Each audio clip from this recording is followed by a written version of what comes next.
20 फरवरी 1999 को तत्कालीन भारतीय प्रधानमंत्री अटल बिहारी वाजपेयी पड़ोसी देश पाकिस्तान की यात्रा पर थे। पाकिस्तान सरकार ने दिल्ली और लाहौर के बीच बस सेवा के उद्घाटन के लिए भारतीय प्रधानमंत्री को लाहौर आमंत्रित किया था। तब किसी को ये आभास भी नहीं था कि पाकिस्तान भारत की पीठ पर खंजर घोंपने की तैयारी कर रहा है। एक ओर जहां भारतीय प्रधानमंत्री को आमंत्रित करके उनसे उद्घाटन कराया जा रहा था, वहीं दूसरी ओर पाकिस्तान दबे पांव भारत की सीमा में प्रवेश करके उस पर कब्जा करने की तैयारी कर रहा था। पाकिस्तान की इस घुसपैठ का जब तक भारत को पता चलता तब तक बहुत देर हो चुकी थी। मई का महीना आते आते कारगिल की भूमि रणक्षेत्र में बदल चुकी थी। भारत की उत्तरी सीमा पर जंग छिड़ गई थी। पड़ोसी देश पाकिस्तान के सैनिक भारत की दहलीज के अंदर प्रवेश कर चुके थे। हम बात कर रहे हैं कारगिल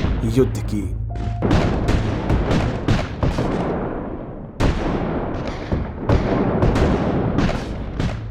इस युद्ध की शुरुआत तब हुई जब पाकिस्तानी सैनिक युद्ध के लिए लाइन ऑफ कंट्रोल यानी LOC क्रॉस करके भारतीय सीमा के अंदर घुस चुके थे। चूंकि पाकिस्तान इस युद्ध की तैयारी लंबे समय से कर रहा था, इसलिए इस युद्ध की शुरुआती अवस्था में वह भारत के मुकाबले अधिक मजबूत स्थिति में था। जब तक भारत कोई जवाबी कार्रवाई करता, तब तक पाकिस्तान के सैनिकों और आतंकवादियों ने भारतीय क्षेत्र में घुसपैठ कर कई महत्वपूर्ण चोटियों पर कब्जा कर लिया था। उस समय दुश्मन को देश से बाहर निकालने और देश की सीमा को सुरक्षित करने के लिए चलाया गया ऑपरेशन विजय।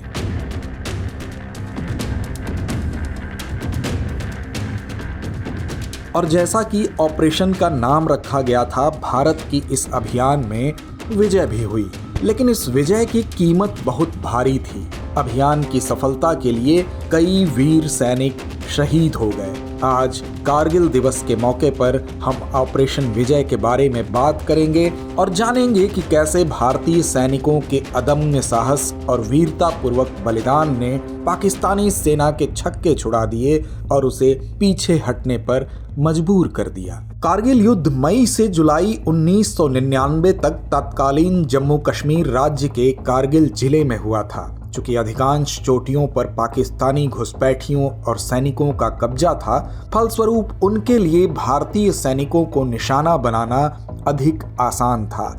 लेकिन भारतीय सैनिकों के लिए ये आसान बिल्कुल नहीं था। पाकिस्तानी सैनिक लगभग 15 से 16 हजार फीट की ऊंचाई पर थे, इसलिए भारतीय सैनिकों के लिए उनको निशाना बना पाना बेहद चुनौतीपूर्ण था। लेकिन जितना चुनौतीपूर्ण पाकिस्तानी घुसपैठियों पर निशाना लगाना था, उतनी ही बड़ी चुनौती कारगिल की कठिन जलवायु परिस्थितियां भी थीं। यूं तो भारत में ये समय गर्मी और मानसून वाला था, लेकिन कारगिल में उस समय भी तापमान 0 डिग्री से भी नीचे था। लेकिन भारतीय वीरों के अदम्य शौर्य के आगे सारी चुनौतियों को अपना सिर झुकाना पड़ा। इस युद्ध में भारतीय वायुसेना ने भी ऑपरेशन सफेद सागर के तहत महत्वपूर्ण भूमिका निभाई थी। भारतीय वायुसेना ने दुश्मन के ठिकानों पर हमले करके उन्हें नष्ट कर दिया, जिससे पाकिस्तानी सेना की ताकत को कमजोर करने में सहायता मिली।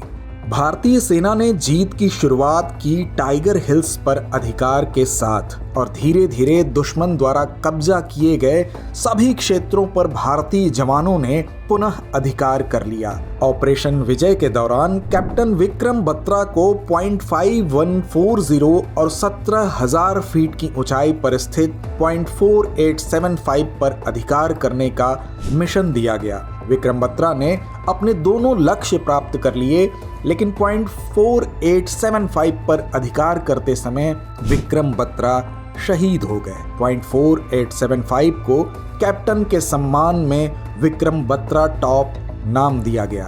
कैप्टन विक्रम बत्रा के अलावा अन्य जवानों ने भी इस युद्ध में अदम्य साहस का प्रदर्शन किया। कैप्टन अनुज नायर और लेफ्टिनेंट मनोज पांडे समेत सैकड़ों जवानों ने अपना बलिदान देकर भारत की विजय गाथा लिखी। इस युद्ध में 10,000 से अधिक सैनिकों ने भाग लिया था। 26 जुलाई 1999 तक भारत को इस युद्ध में सफलता मिल चुकी थी और घुसपैठियों द्वारा कब्जा किए गए सभी क्षेत्रों पर एक बार फिर से तिरंगा लहराने लगा था। लेकिन युद्ध के समाप्त होते होते 527 जवान वीर गति को प्राप्त हो चुके थे।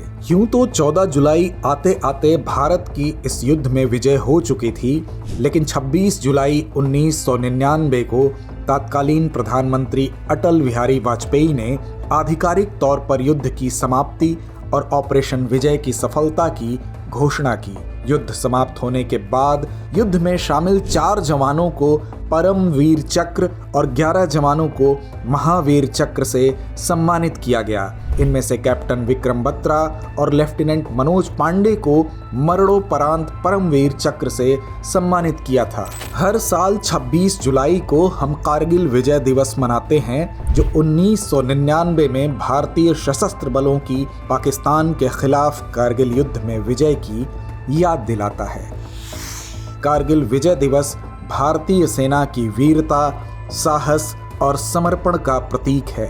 यह दिन उन सैनिकों के बलिदान को याद करने और सम्मानित करने का दिन है, जिन्होंने हमारे देश की रक्षा के लिए अपने प्राणों की आहुति दी।